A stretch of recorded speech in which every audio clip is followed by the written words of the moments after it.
Vamos lá, meus irmãos, vamos lá, minhas irmãs, começando aqui nossa 9ª aula de Introdução ao Antigo Testamento 2. Glória a Deus, nossa penúltima aula. Eu estou muito feliz porque estamos encerrando aqui, né, o Antigo Testamento. Já oramos como é costume. Mais uma vez, boa noite, graça e paz. Boa noite, graça e paz. Boa noite, graça e paz. Boa noite, graças a paz. Hoje estaremos falando sobre os profetas Miqueias, Naum, Abacuque e Sofonias. E na quinta-feira, querendo Deus, concluímos com Ageu, Zacarias e Malaquias. Fechamos, então, Introdução ao Antigo Testamento 2. Tá bom? Até daria para fazermos a conclusão desses 7 profetas hoje. Mas eu, ao fazer as minhas lições de casa e ver o conteúdo desses profetas, acredito que vamos trabalhar nesses 4 hoje. Se caso sobrar tempo, a gente começa a Ageu. Mas, assim, daria para fazermos esses 7 profetas, em virtude de sermos 2h30, mas vamos com calma. Espero que vocês tenham sido abençoados aí nas últimas aulas e tenham aprendido muito, tanto com as aulas quanto com os nossos livros textos, tá bom?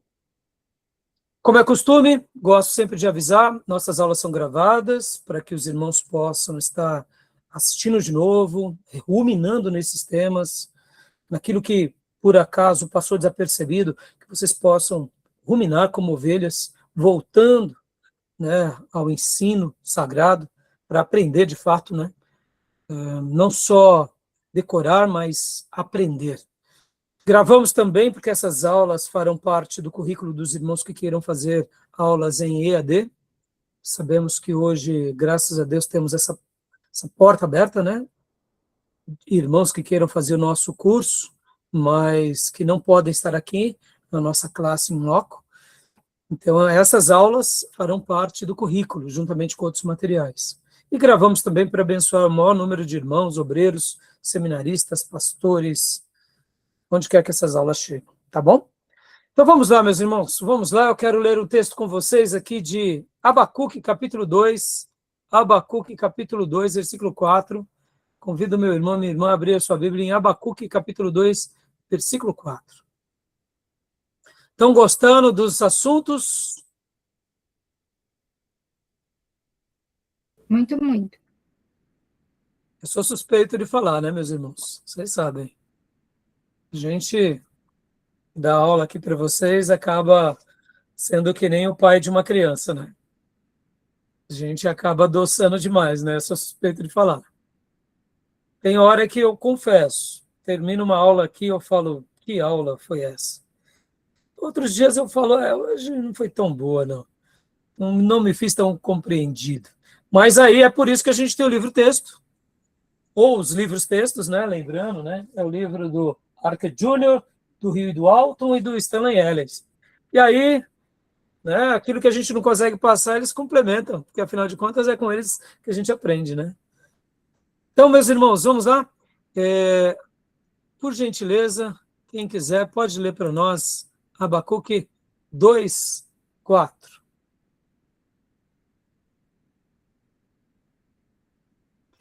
Vou ler aqui. Por favor. Olhe para os arrogantes, os perversos que em si mesmo confiam. O justo, porém, viverá por sua fidelidade a Deus. Amém.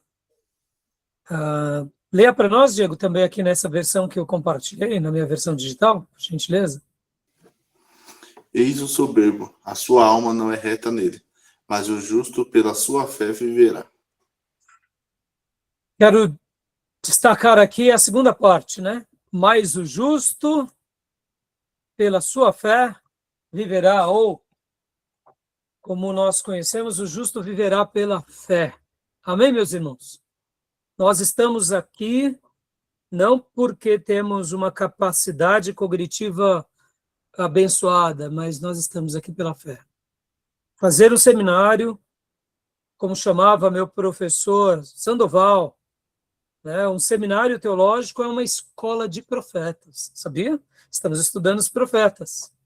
Mas percebam, todo seminário teológico ortodoxo, conservador, né, tradicional, reformado, que tem essa história de preservar a sã doutrina e uma boa teologia diante da igreja primitiva, da patrística, ou da reforma, ou depois da reforma, percebam, irmãos, nós somos escolas de profetas.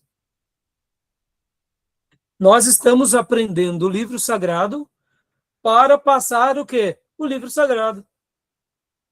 E o livro sagrado, sem os óculos da fé, é impossível aprender. Por isso que o justo, ele vive pela fé. Ele crê em Deus e obedece. Né? Como eu aprendi, certa ocasião, com um missionário Darcy, ele dizia o seguinte, que o abecedário divino não é obedecer. Aliás, não é ABCD, é obedecer. Legal, né? O abecedário divino não é ABCD, é obedecer. Eu nunca mais me esqueci e sempre ensino. Então, é uma obediência que não é baseada no intelecto, é baseada na fé. Sabendo que a nossa fé não é uma fé ignorante, ter fé não é sinônimo de suicídio intelectual, aliás, é expansão intelectual, porque quando olhamos pela fé, nós enxergamos no metafísico e no espiritual que o ímpio e o incrédulo não enxergam, e mesmo quando enxergam, não obedecem e praticam, nós cremos, tememos e por isso obedecemos. A fé não é suicídio intelectual, a fé ela é amplitude intelectual. Ela é, eu diria, uma ousadia intelectual, que você enxerga no além. Podem ver que nós estamos aqui aprendendo o livro de Deus para dar que comida ao rebanho? A comida de Deus. E no dia que a gente começar a dar qualquer outra comida que não seja a de Deus, é porque a gente está desviado. Simples assim. Pastor, mas a igreja não precisa de educação, ética, moral? Não nos preocupe. Na fé há ética e moral. Pastor, mas a igreja não precisa de ciência? Não se preocupe, porque Deus é o pai da ciência. E a ciência e o conhecimento humano é a irmã mais nova da fé. Pode ver que tudo nasce da fé, desse Deus criador do céu e da terra, que cria no mundo espiritual e depois cria no mundo físico. Podem ver que a ciência tem uma resposta no mundo físico, mas ainda não arranhou o mundo espiritual. Ela só arranha as leis físicas. E graças a Deus por isso, porque ao conhecermos a ciência, nós entendemos melhor a criação de Deus. Então, a fé, não precisamos de, eu diria, de atitudes humanas, cognitivas, científicas. Tudo isso pode ser útil, mas tudo isso ainda é refúgio. Tudo isso é esterco. Porque para nós o que importa são os oráculos sagrados. E a gente está aqui para isso.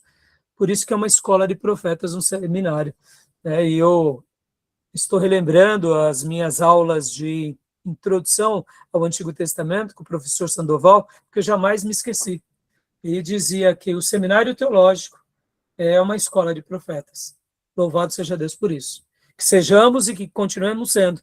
E fica aqui a nossa oração, para que Deus continue preservando os muitos outros seminários teológicos, também como escolas de profeta. Que Deus nos livre da praga da teologia liberal, que Deus nos livre, muitas vezes, da teologia humanista, racional, que Deus nos livre da teologia libertina, no sentido de uma graça barata, que Deus nos livre da arrogância humana, da soberba do humanismo, e que nós sejamos simplesmente aqueles que defendam aquela fé que um dia foi deixada pelos apóstolos, pela igreja primitiva, pela patrística, pela reforma protestante, por grandes heróis de Deus ao longo desses séculos, que deixaram essa mensagem, que é a mensagem valorizando a palavra de Deus. Tá bom? Deixo essa abertura aqui para vocês. E vamos lá, vamos mergulhar no livro de Miqueias. Miqueias, meus irmãos. Miqueias. Graças a Deus, Tomé. Amém, pastor. Graça e paz. Boa noite, irmãos. Graça e paz. Meus irmãos, Amém. só mostrando aqui mais uma vez para vocês a tabela cronológica dos reis e profetas, né? Então, olha, já falamos aqui sobre vários profetas, e aqui é a tabela, deixa eu ampliá-la para vocês. Então, já falamos sobre Obadias, já falamos sobre Joel, estamos trabalhando nos profetas literários, naquilo que chamamos de clássicos, que foram os profetas que escrevem. Mas é óbvio que o pai da escola dos profetas, que é não literário e não clássico, ele está sendo honrado pelos profetas literários, né? Podem ver que a gente não está menosprezando, né? Por exemplo, Elias nem Eliseu, por exemplo, né? Falamos já sobre Obadias, Joel, Jonas, Amós, Oséias, Isaías, e agora vamos falar sobre Miqueias. Hoje nós estaremos falando aqui sobre Miqueias. Percebam, Miqueias é contemporâneo de Isaías. Irmãos, eu até pincelei na última aula, né? Aqui. Eles são aqui do século VIII, principalmente desses dias entre o 7º e o 8º século antes de Cristo. Podem ver que eles contemplam a queda de Samaria, reino do norte, Israel com capital em Samaria, pelos assírios. Falaremos também aqui hoje, né, sobre... Opa, deixa eu pegar aqui. Ó, o próximo profeta é Naum. Possivelmente Naum é esse período, irmãos, está vendo? Naum, a gente não tem uma data exata, mas ele profetiza contra Nínive, queda de Nínive, muito interessante esse profeta. Depois de Naum, falaremos também de Abacuque. Percebam que Abacuque é aqui, ó, contemporâneo de Jeremias. Eles trabalham juntos, os dois. Que período, irmãos? Período da queda do cativeiro babilônico. Não necessariamente no cativeiro, mas ó, bem pertinho. Lembra que o cativeiro babilônico se dá em 3 investidas, em 605, 597 e depois 686. Ou melhor, 586. 605, 597, 586. Então percebam que Abacuque e Jeremias são as 2 últimas vozes, trazendo uma mensagem ao povo de Deus, principalmente do Reino do Sul, Judá, com capital em Jerusalém. Então, Sofonias também está aqui, nós falaremos, e o último será Sofonias, que também a gente vai estar trabalhando aqui juntamente. E vocês verão mais uma vez. Lembra que eu falei de tinha um profeta na corte? Quem era o profeta da corte? Vamos lá, meus alunos, vamos ver se vocês estão guardando aí as informações. Tinha um profeta da corte, não tinha? Quem era ele? Não era Daniel? Sim, ele é da corte, mas ele é antes do cativeiro. Isaías? Ele era da corte também. Só que ele é levado para a Babilônia, né? E ali ele profetiza na corte. Mas lembra de um outro profeta que eu falei que ele profetizava ali no meio da corte, ele junto com o rei? Isaías? Isaías, exato, né? Podem ver que o profeta Isaías recebe um chamado diferente, né? Muitas vezes de Amós, de Jonas, de Elias, Eliseu. Ele profetiza na corte, ele era nobre, de família nobre, ele era parente do rei. Agora a gente vai ver Sofonias, um outro profeta da corte. Olha que interessante, só que agora Sofonias, vocês notarão uma peculiaridade. Ele não só era da corte. A gente vai chegar lá, tá bom? E aí, na última aula, a gente vai mergulhar aqui nos últimos profetas, né? Que são pós-cativeiro babilônico, que aí a gente vai falar sobre Ageu, Zacarias e Malaquias, tá bom? Tá bom, meus irmãos? Beleza? Tudo bem? Alguma pergunta, alguma dúvida? Então tá bom. Então vamos lá. Vamos para o nosso material. Eu estarei compartilhando aqui para vocês agora, né? Nossos slides baseados no Stanley Ellis. Então, aqui, dossiê de Miqueias, profeta Miqueias. Pode ler para nós, Beatriz, por gentileza? O Profeta do Homem Comum e o Evangelho da Justiça Social no século VIII a.C. Joia. Só mais uma informação, ó. Lembrando mais uma vez, ó, Miqueias é contemporâneo de Isaías. Percebam, ó. São profetas da tribo do sul, mas são contemporâneos. Olha só, Isaías não está na corte? Hoje a gente vai ver como Deus levanta profetas também em outros lugares. Tá bom?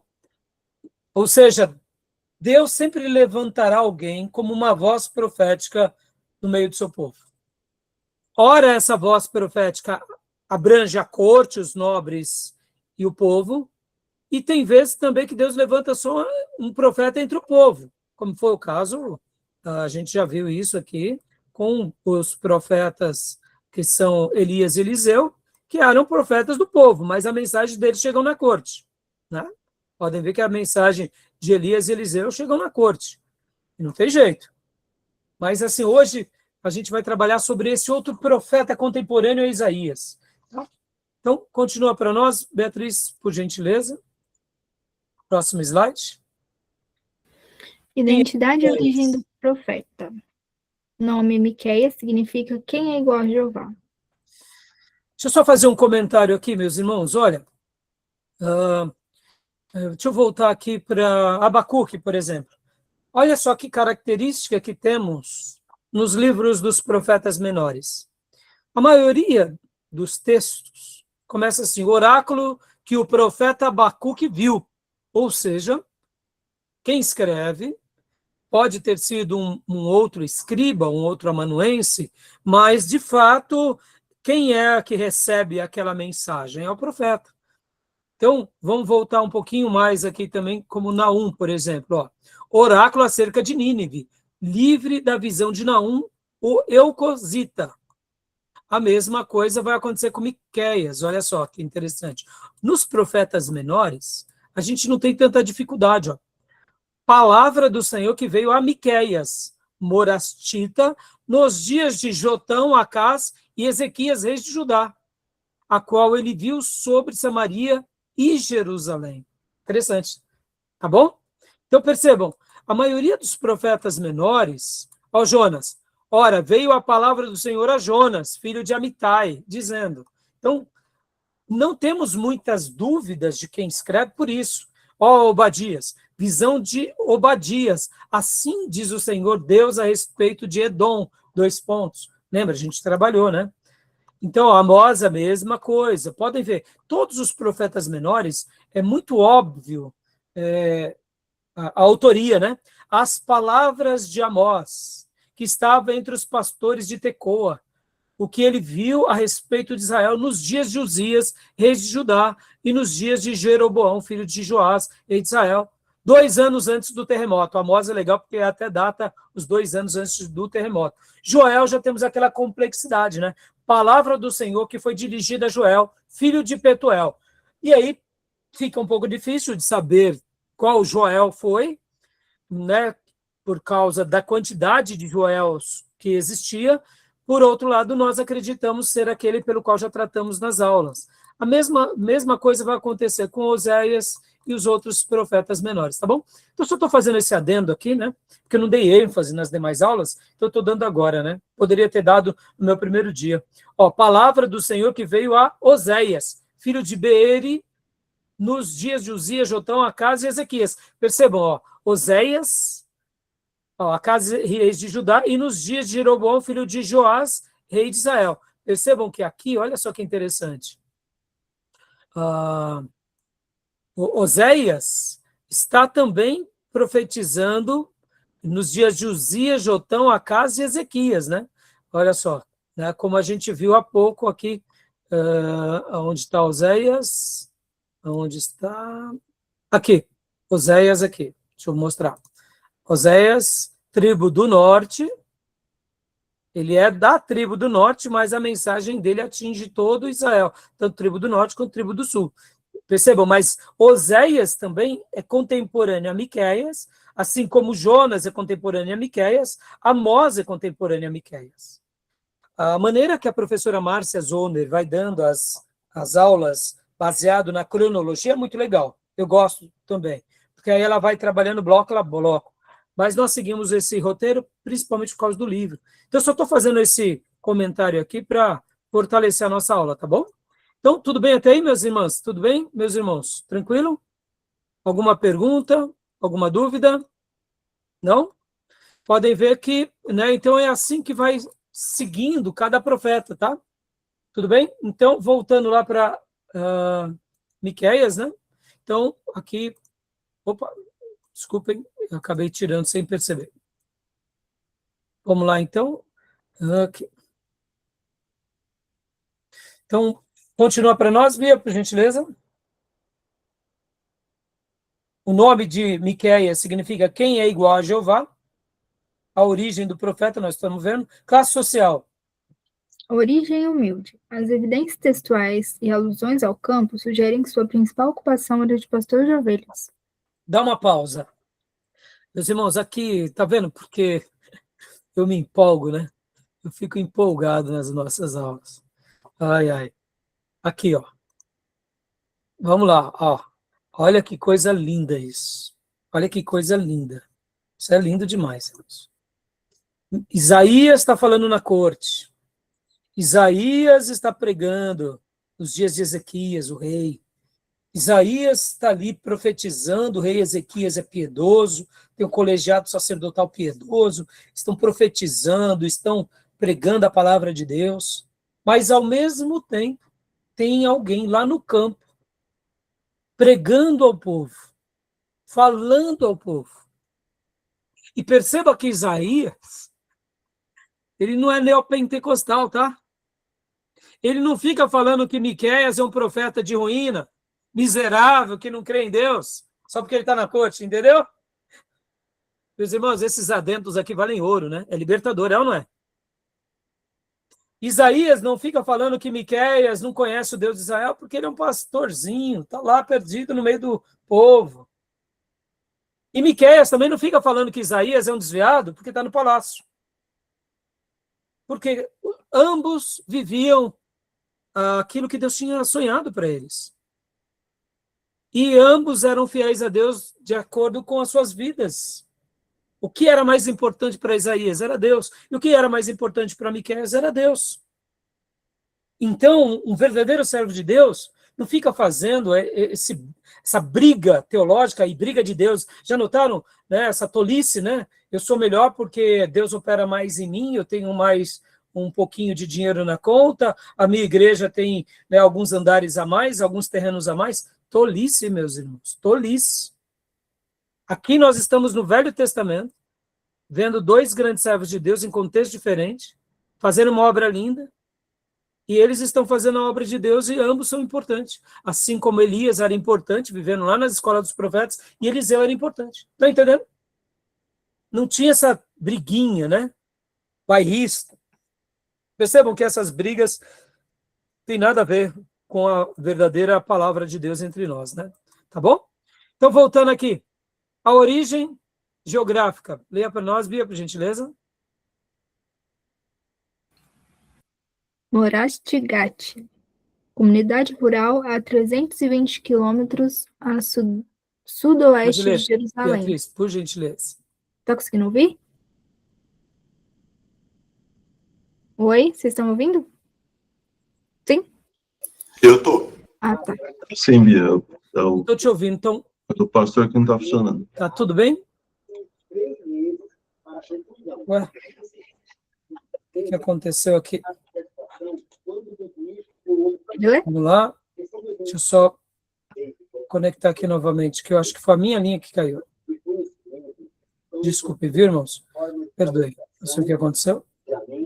Vamos lá, pode falar, Beatriz. A origem geográfica, Morastigat, comunidade rural a 320 quilômetros a sudoeste de Jerusalém, isolada do comércio e da política da capital.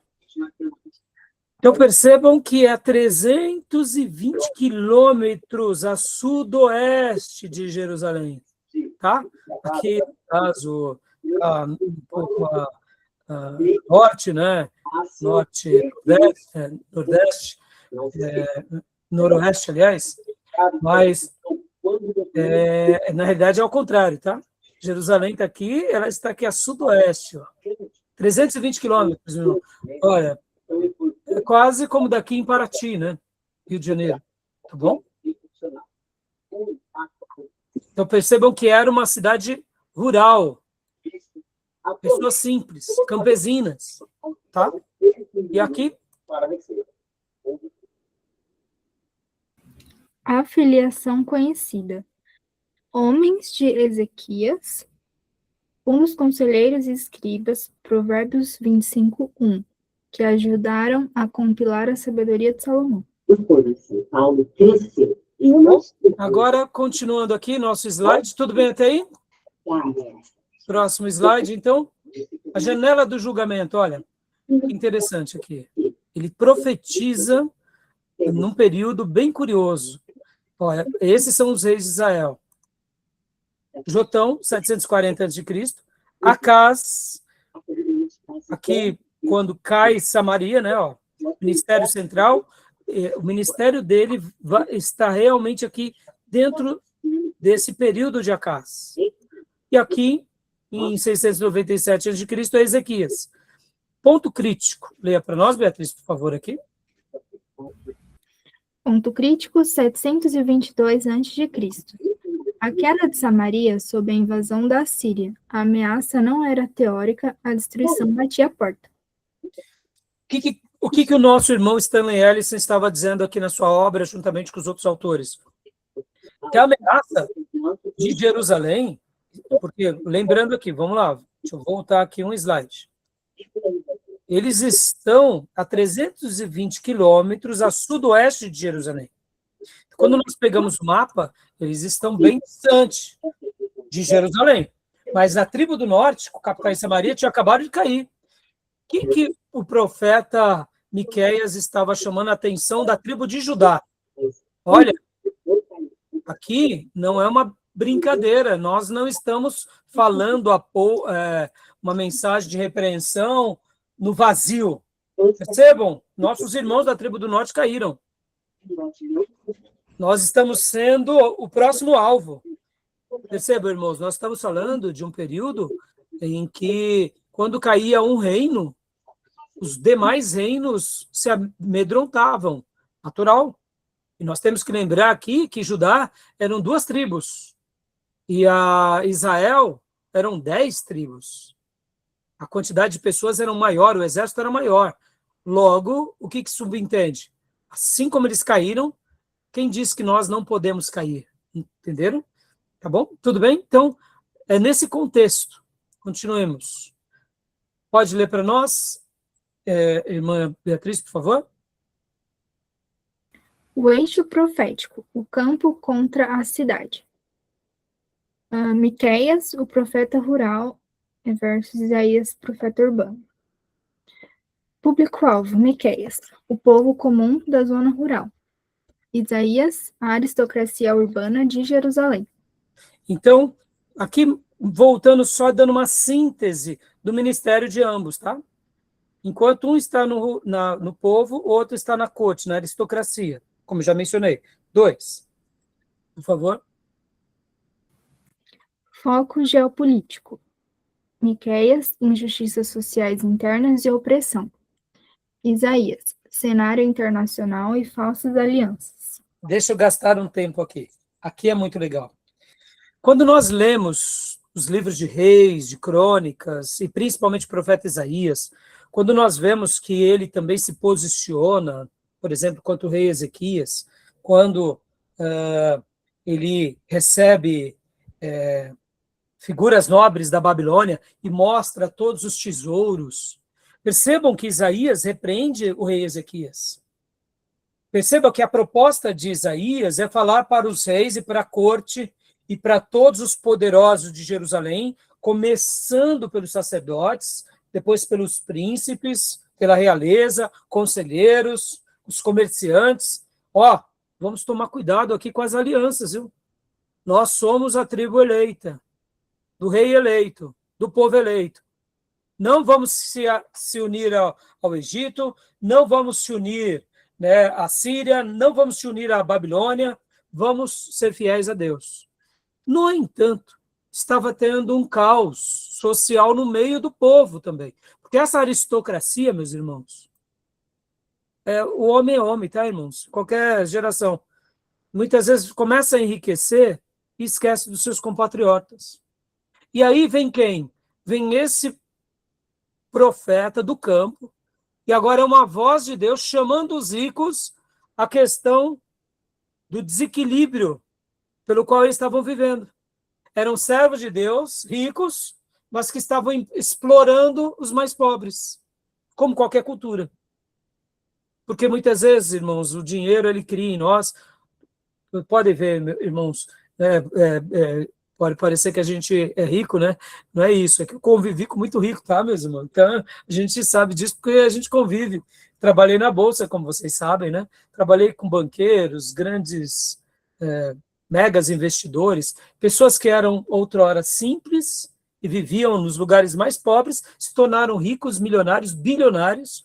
Então, assim, eu vi isso na minha convivência de 20 e 30 anos, e também, né, tive contatos até na família de presenciar parentes que saíram de uma situação de pobreza para uma riqueza, e as pessoas, quando elas se tornam ricas, elas mudam. Quase todas mudam, poucas não mudam. A riqueza cria uma ilusão de que elas são melhores do que outras. E é curioso, irmãos, porque ao conviver no meio de muita gente rica, quando uma pessoa nasce num berço rico, ele tem um nível, não são todos, é claro, mas quando uma criança cresce num berço rico, ele também chora quando cai, quando ele dá uma topada com o dedão, arranca o topão, quando ele cai, ele rala o joelho, ou seja, ele tem as mesmas emoções que o filho da empregada. E quando ele vai crescendo nesse ambiente de riqueza, e ao mesmo tempo, se ele tem ali uma família, eu diria, um pouco mais saudável, convivendo com harmonia com os funcionários, com os empregados, ele sabe que ele é diferente, que ele tem muitas posses, mas ele não se perde tanto nisso, porque ele cresceu no meio da riqueza. Agora, é curioso que o pobre, quando ele sai de uma pobreza extrema e entra na riqueza, ou pelo mérito, ou pelo casamento, ou pela sorte, porque tem alguns que acabam montando negócio e aquele negócio explode, eles pegam uma janela e ficam ricos, milionários. Podem ver hoje o que a internet tem feito. Tem jovens que realmente enriqueceram, se tornaram milionários do dia para a noite. Alguns se mantêm ainda com aquelas origens, mas a grande maioria cria uma expectativa de que eu sou melhor do que os outros. Mas também entre os ricos, essa soberba também acontece também com muitos ricos, eles se sentem melhores do que os outros, que eles nasceram com sangue azul. A gente não consegue entender o que acontece com a cabeça das pessoas. Mas por que eu estou falando tudo isso, irmãos? Não é diferente o cenário aqui de Israel, e principalmente Judá. Esses ricos da tribo do sul estavam se esquecendo dos mais pobres, estava tendo muita opressão, estava tendo muito abuso, estava tendo muita tirania. E agora vem esse profeta, que é o profeta Miqueias, com uma voz, ecoando lá nos palácios, no governo, na política, na economia, entre o povo, mostrando, olha, isso daqui está errado, não pode ser feito assim. Não pode ser esquecido da viúva, do órfão, não pode ser esquecido do pobre. Vocês que enriqueceram, têm que lembrar que nós somos um povo sacerdotal. Deus nos deu muito para que a gente possa repartir com os demais e termos, assim, uma vida ética e moral elevada. Então, a mensagem de Miqueias é forte nisso, tá bom? Tá bom? Tudo bem, meus irmãos? Esse é o ponto alto da profecia de Miqueias. Lê o 3 para nós aqui. Irmão, por favor. Raio de condenação. Miqueias, limitado a Judá e Israel. Isaías, estendido às nações circunvizinhas. Ou seja, a mensagem, né, de Isaías atinge Judá, Israel, Samaria, Babilônia, Egito. Isaías é um profeta fora da curva. E Miqueias, a mensagem dele é especial a Judá e a Israel. Tá bom? Visão messiânica, por favor. Miqueias, o governante libertador de origem humilde. Isaías, o servo sofredor e a expiação pessoal. Joia. Tudo bem até aí? Então, até agora, tranquilo, né? Alguma pergunta? É só me perguntar, tá, irmãos? Então, leia para nós, Tomé, por gentileza, agora, filhão.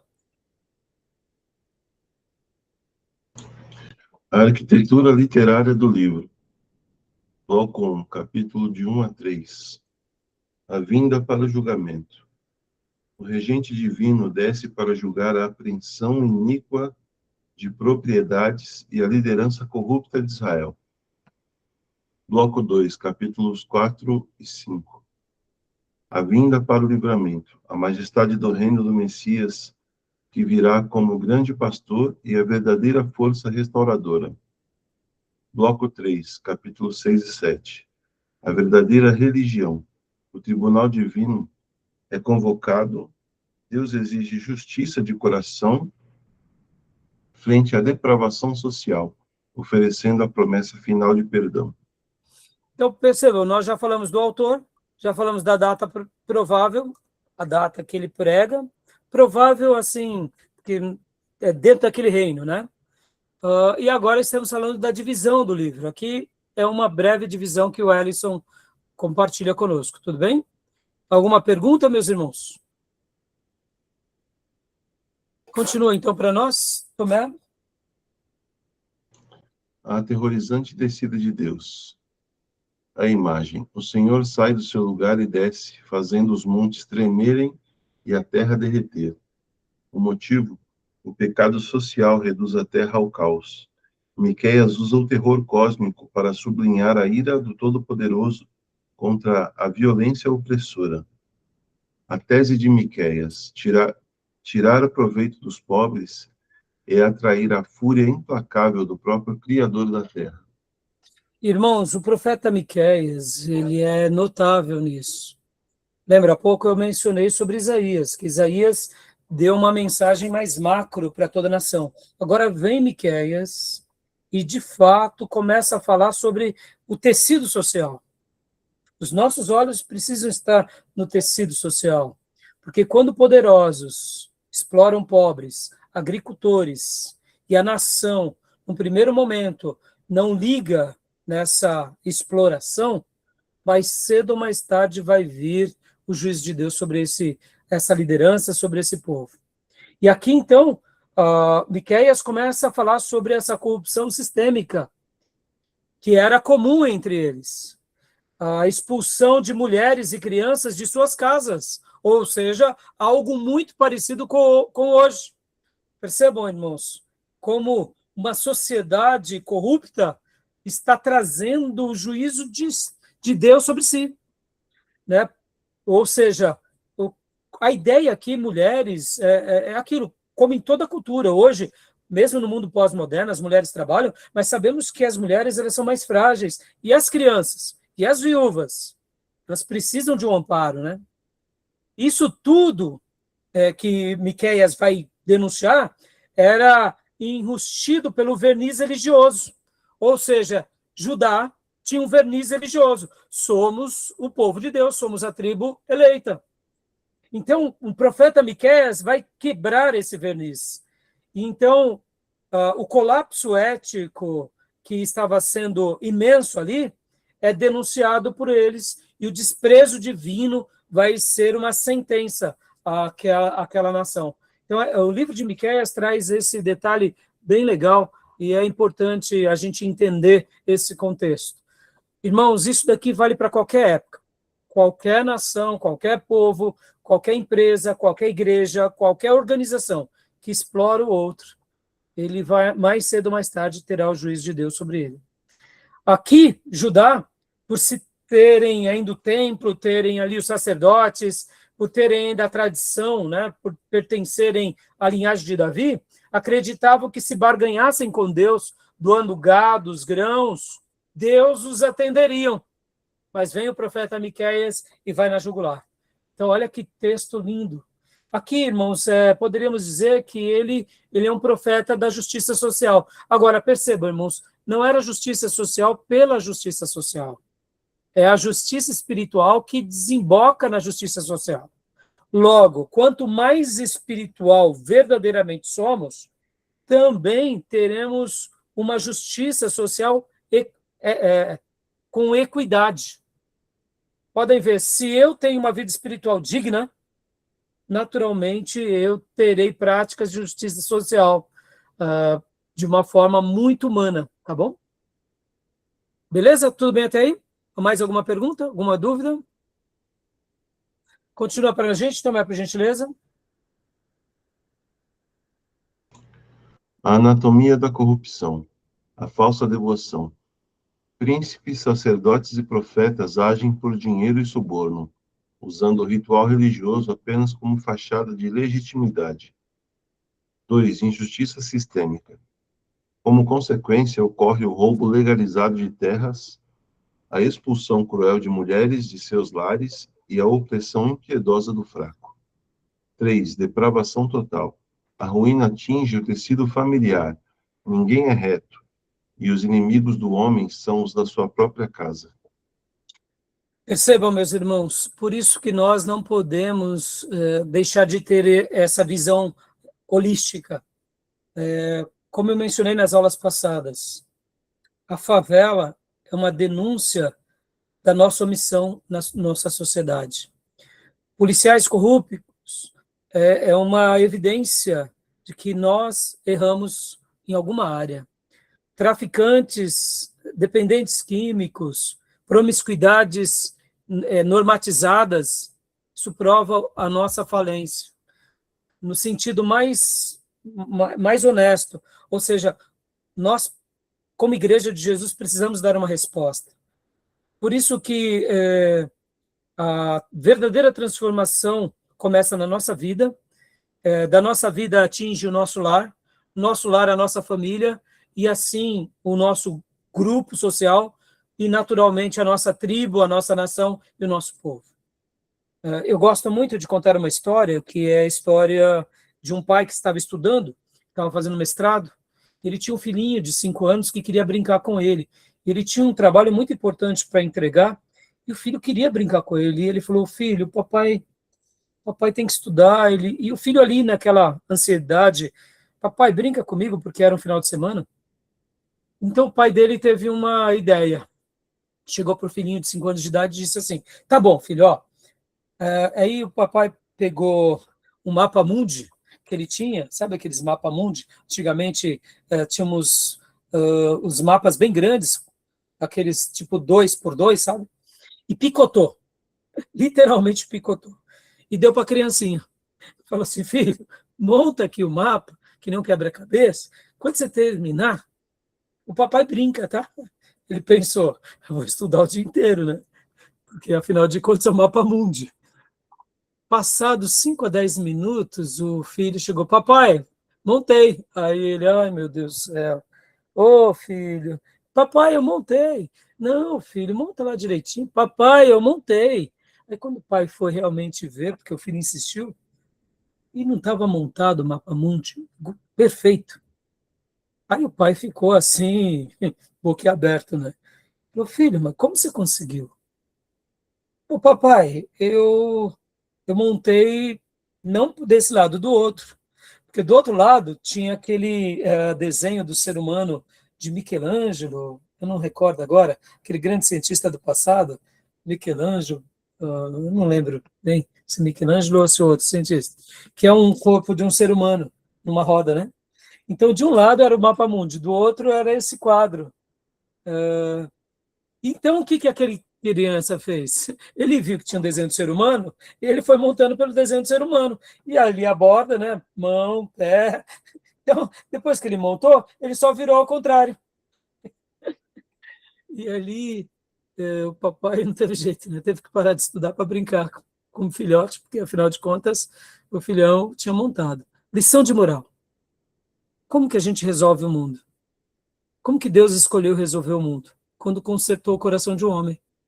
Quando verdadeiramente o nosso coração é consertado, Deus conserta o nosso lar, conserta os nossos filhos, conserta os nossos parentes, conserta a nossa sociedade, conserta a nossa cultura, nosso povo e a nossa civilização.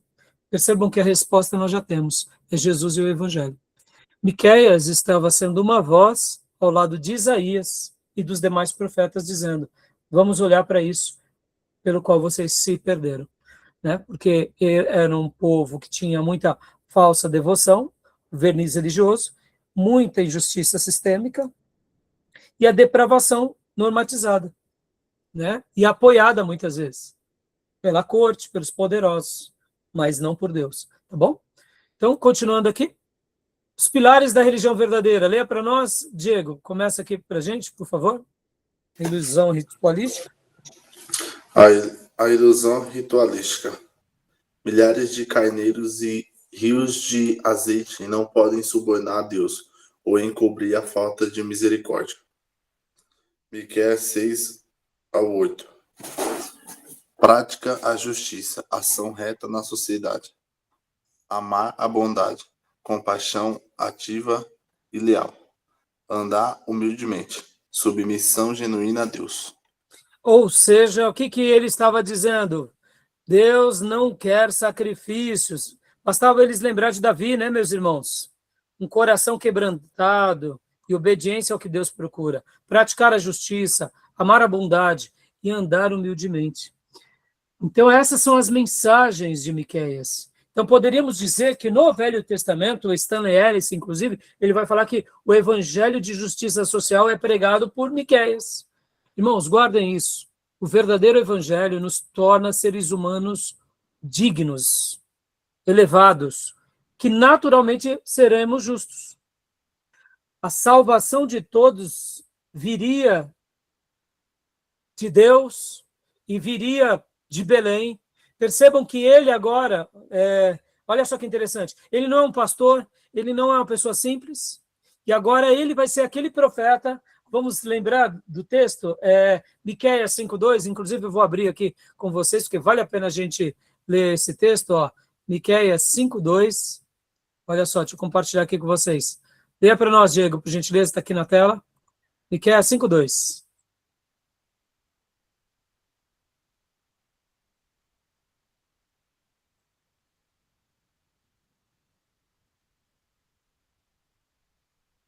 Miqueias 5:2, Diego. Está bloqueado seu microfone.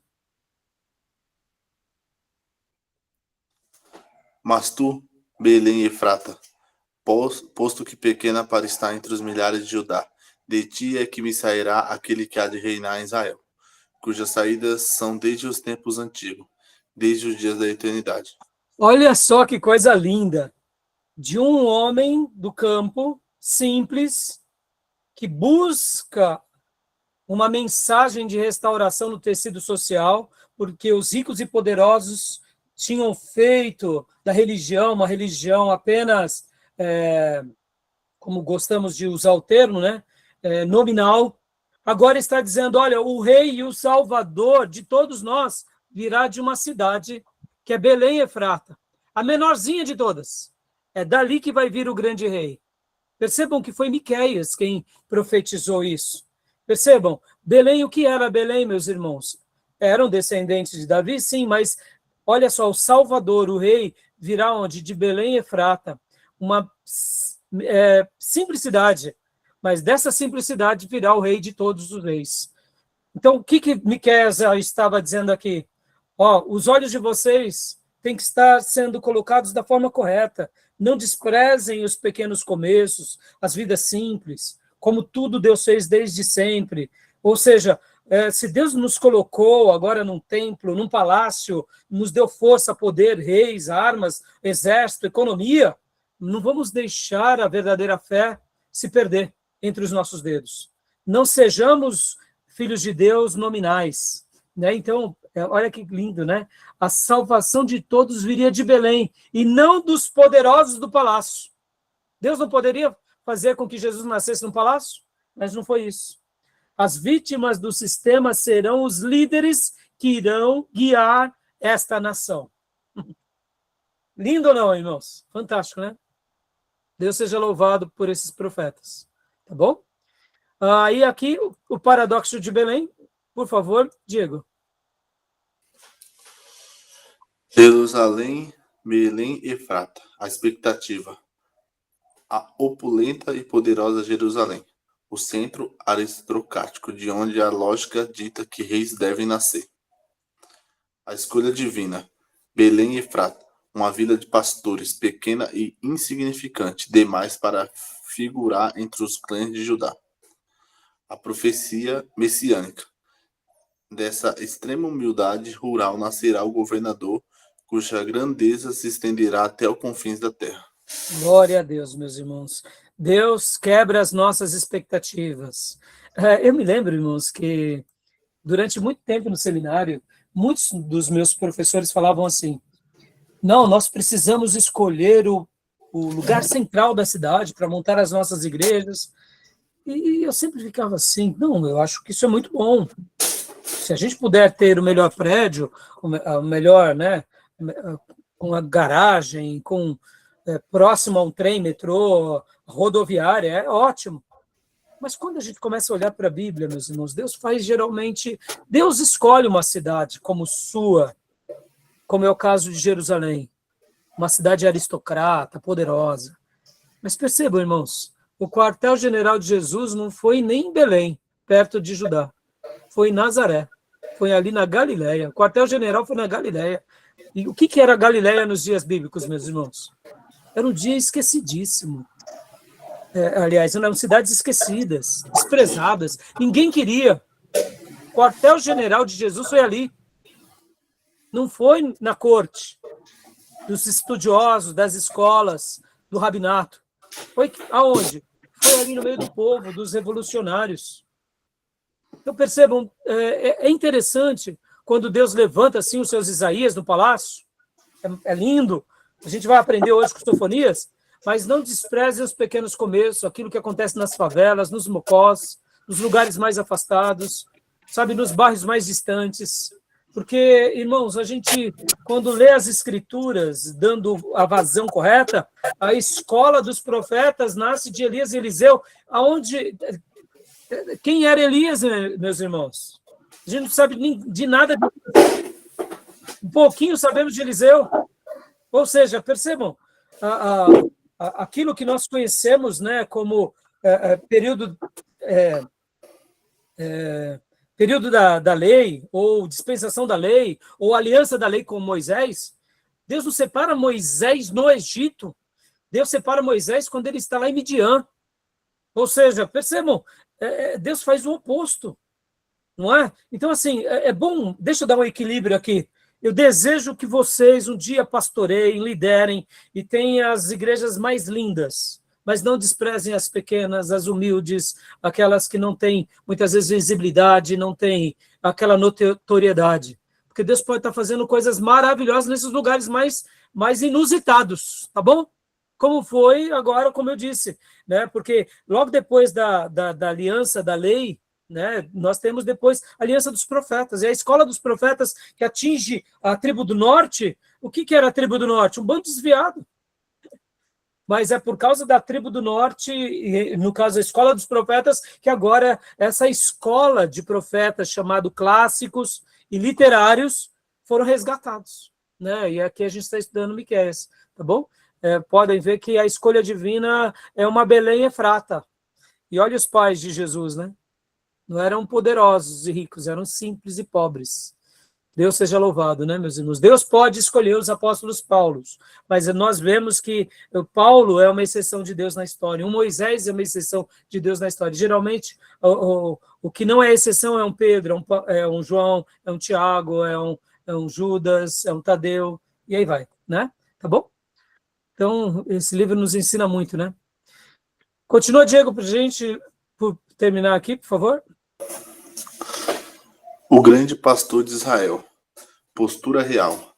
O Messias não virá apenas como um monarca bélico, mas assumirá a postura íntima de um pastor, governando com a força do Senhor.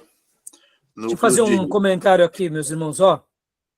Jesus, ele era rei, ele era profeta, e ele era sumo sacerdote.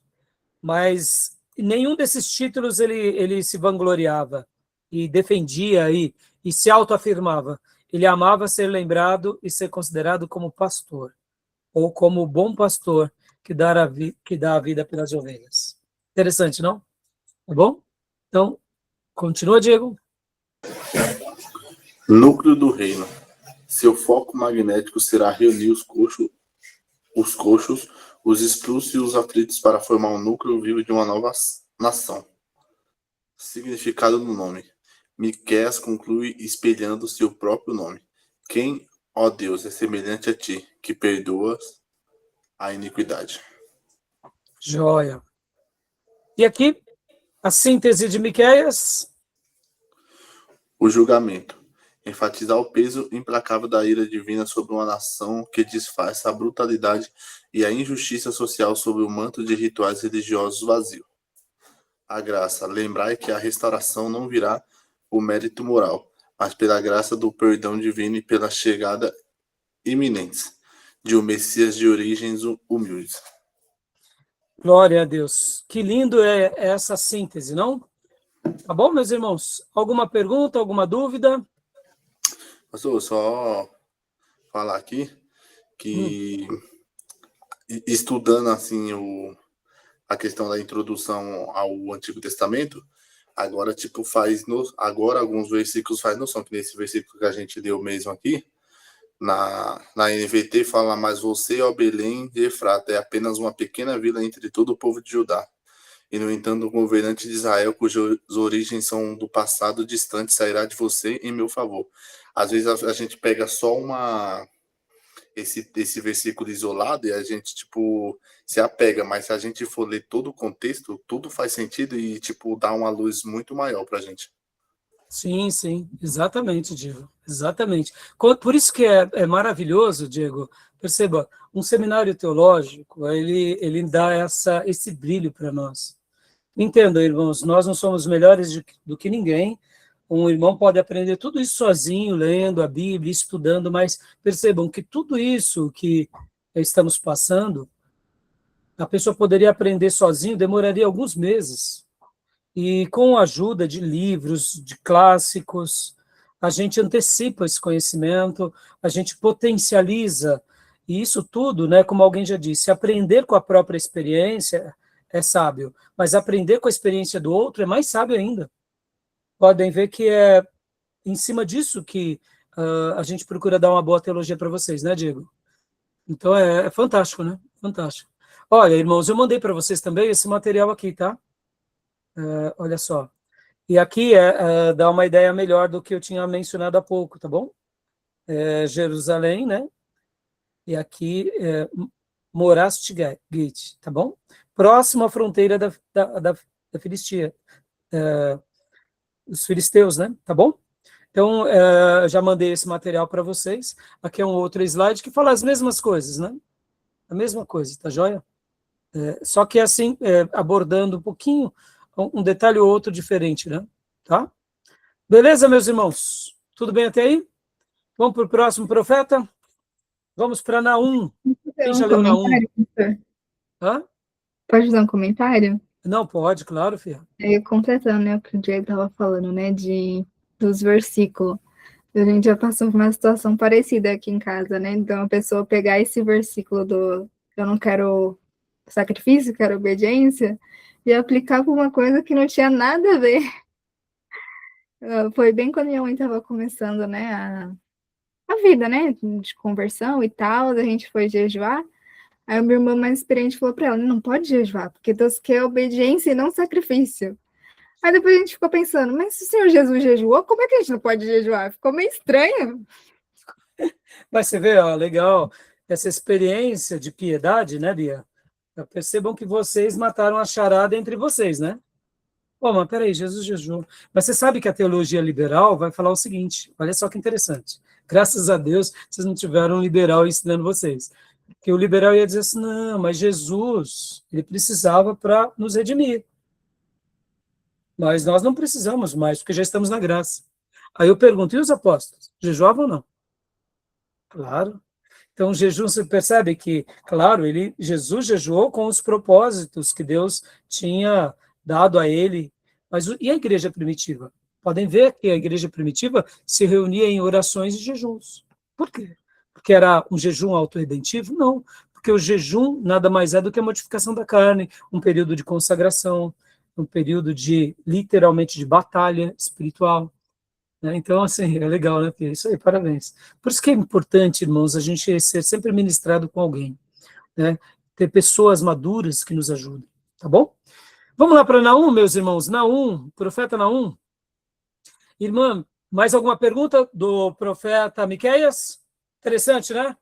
Maravilhoso, não, meus irmãos? Como eu falei, eu não posso ficar falando muito, porque eu acabo me empolgando. Bom, deixa eu só falar mais uma coisa aqui rapidinho para vocês, ó. Jonas profetiza e vai a Nínive, lembram? Inclusive, domingo eu preguei sobre Jonas. Nasceu a mensagem, principalmente por causa da nossa aula aqui. Então, estudando esse material, né, eu acabei pregando bastante coisa do que aprendemos, inclusive, enquanto a gente prega ali no calor da oratória, eu até falei centenas de torres, não, eram 50 torres, né? O muro era 30 metros de altura, que equivaleria a um prédio de 10 andares. Eu falei 30 andares. Aí fui me ouvir depois, né? Acabei errando esses dados. Na hora a gente acaba citando e não prestando atenção, né? Mas voltando, Jonas, ao profeta Jonas, que é contemporâneo a Amós e Oséias, nos dias de Jeroboão II. Percebam aqui uma coisa interessante. Nós deduzimos que Jonas prega aqui por volta de 760. Ele vai lá para Nínive por volta daquilo como trabalhamos semana passada. Agora, Naum tem uma interrogação. Olha só. Nós não sabemos de fato a data de Naum. Aqui em Jonas, nós também poderíamos colocar uma interrogação. Mas como a Bíblia cita Jonas nesses dias, então se tem como base que ele pregou durante esses dias. Então Jonas vai a Nínive nesse período. Lembrando que Nínive, nesses dias, já era uma potência militar, já era uma máquina de matar, irmãos. Já era uma nação temida, assim, absurdamente. Agora, Naum vai falar também, contra a Síria. E vai pregar contra ela, vai dar, assim, uma mensagem direta à Síria. Então, percebam que, partindo do pressuposto que Jonas é aqui 765, Naum é por volta de 660, ou seja, 110 anos depois. E olha só que interessante.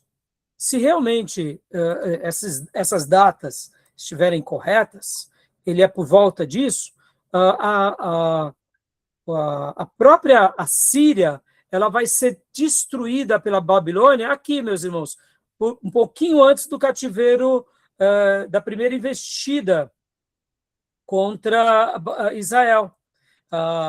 O cativeiro babilônico, ou melhor, assírio, ele cai literalmente aqui, um pouquinho antes de 605, tá bom? Então, percebam, Naum vai profetizar alguns anos ou décadas antes do cativeiro, do final da Síria, tá bom?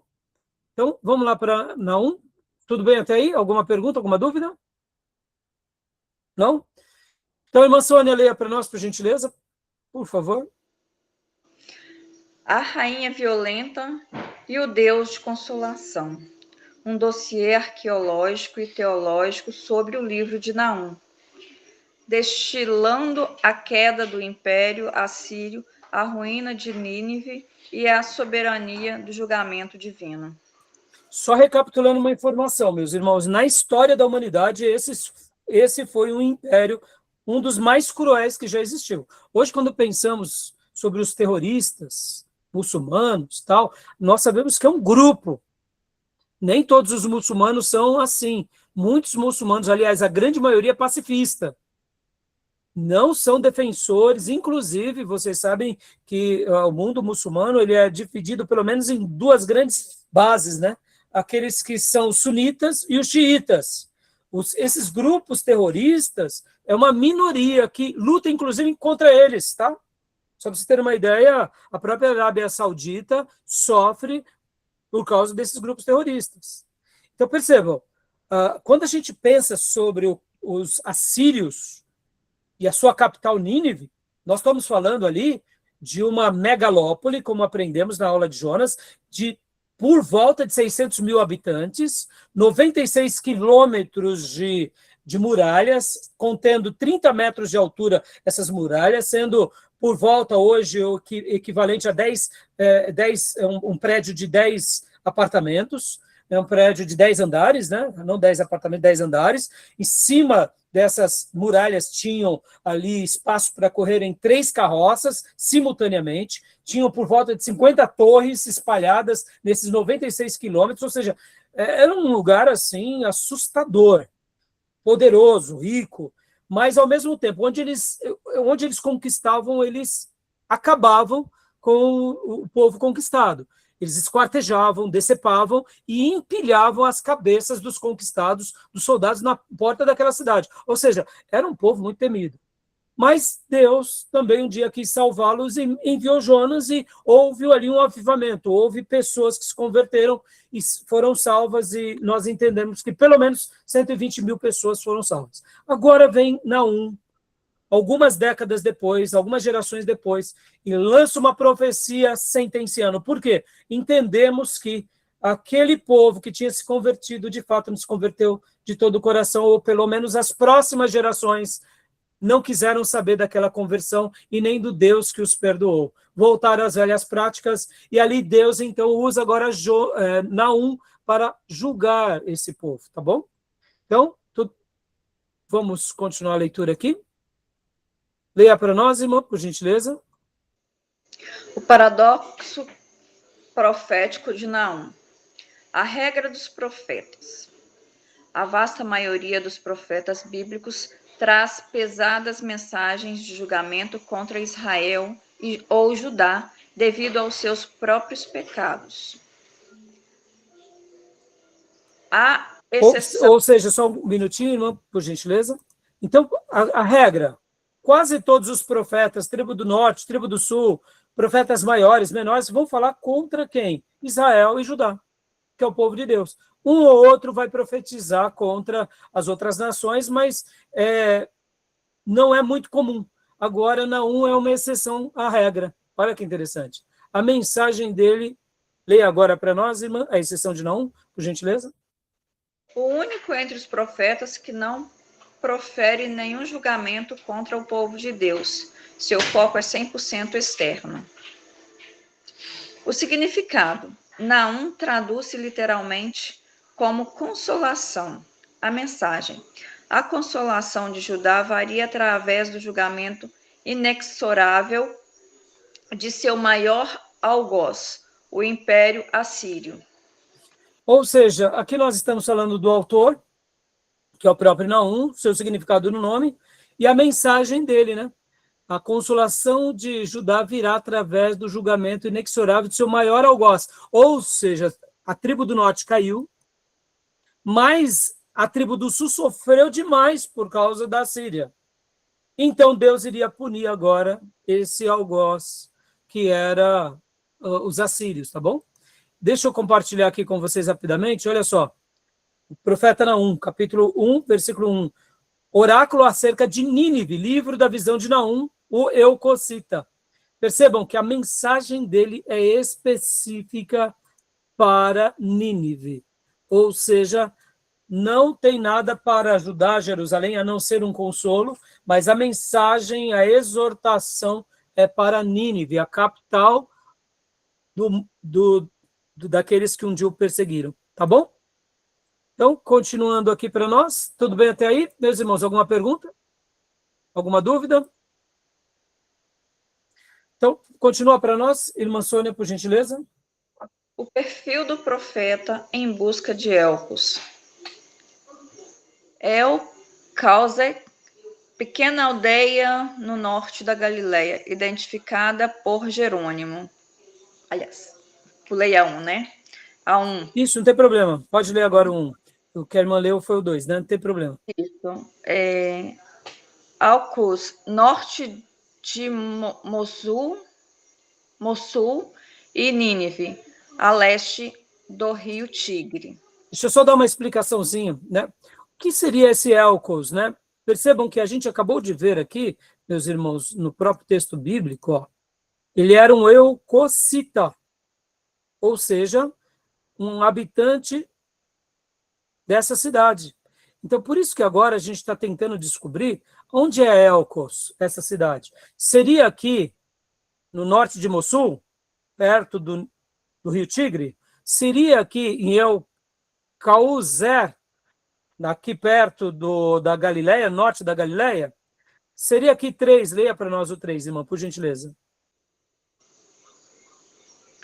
El-Quissei, cidade do sul da Palestina, ligação com o deus edomita Caos. 4. Cafarnaum, a hipótese principal. O nome árabe Kef Naum significa literalmente cidade de Naum. Ou seja, a palavra Cafarnaum deriva do árabe, irmãos, que é a cidade de Naum.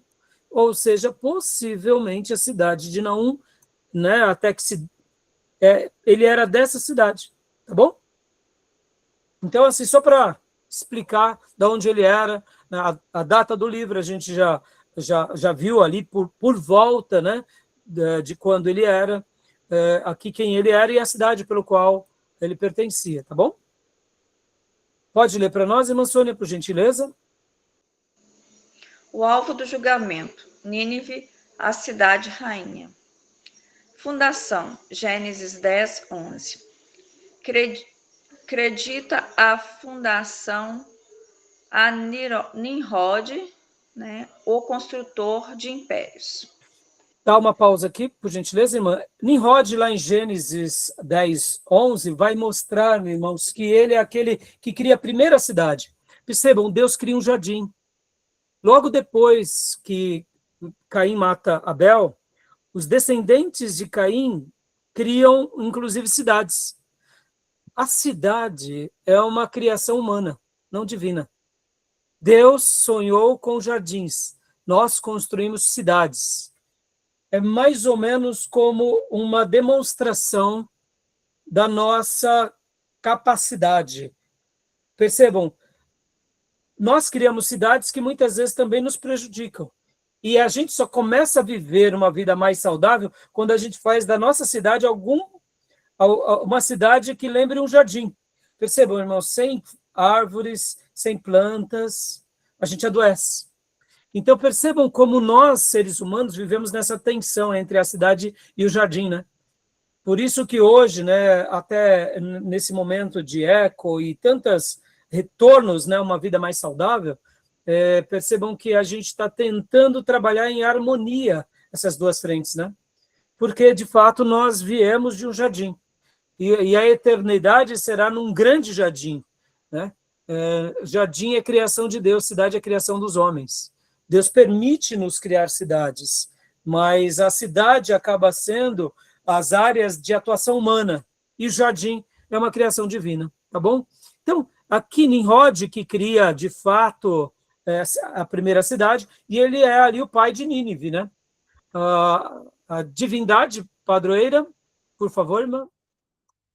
Assur, o deus assírico da guerra, que dá nome ao império. Por isso, a Síria, né? Assur, é um deus de guerra. Por isso que eles amavam nos cortejar. Percebam, meus irmãos, como a nossa religião molda as nossas atitudes, né?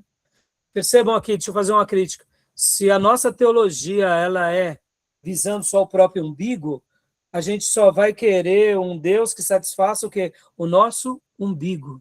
Por isso que a gente precisa conhecer a Bíblia pela Bíblia, não aquilo que queremos, mas como Deus se revela, né? Podem ver que o problema não é as Escrituras, é a maneira que a gente lê as Escrituras, né? Terceiro, cultura dominante. Violência institucionalizada, glorificação da caça, da guerra e da crueldade implacável. Bom, em função da sua fé, sua prática e cultura, né? Ou seja, é uma cultura. E aqui vocês têm que lembrar, meus irmãos, até mesmo algo que a nossa irmã professora Márcia Zoner ensina muito bem. Aqui nós estamos falando de Nínive da Síria, que é chamado Neo-Assíria, tá? Porque lá na Suméria antiga, como aprendemos em geografia, quem ainda não viu, assista às aulas de geografia. Nós vamos falar sobre as nações ali na Mesopotâmia, ou seja, as civilizações da Síria, da Babilônia, né? Ou seja, lá era a primeira Babilônia, primeira Síria, os acadianos. Aí depois temos neobabilônicos com Nabucodonosor, ou seja, é uma nova Babilônia, é uma nova Síria, já é uma Síria depois de muitos séculos. Então a gente está falando aqui de uma cultura dominante que já tinha séculos, para não dizer milênios, tá, meus irmãos? Aqui a gente está falando por volta do 8º século, 7º século antes de Cristo. Quando a gente estuda lá a Suméria, a gente começa a estudar a Suméria ali por volta do ano 3000 antes de Cristo.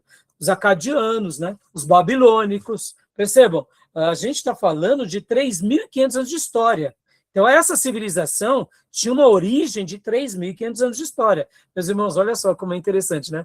A gente está falando de uma civilização de 3.500 anos de história. Um povo de 3.500 anos de história, ou de 3.000 anos, ou 2.500 anos de história. A gente, quando pensa, né, que o Brasil tem 500 anos, e o que a gente é na história mundial? Não é nada, né? Interessante, né? Então, é legal quando a gente começa a estudar, e aqui Israel está sendo aviltado por essa cultura poderosa, né? O complexo de inferioridade, leia para nós, minha irmã, por favor. Copiavam vorazmente a arte e a ciência da Babilônia.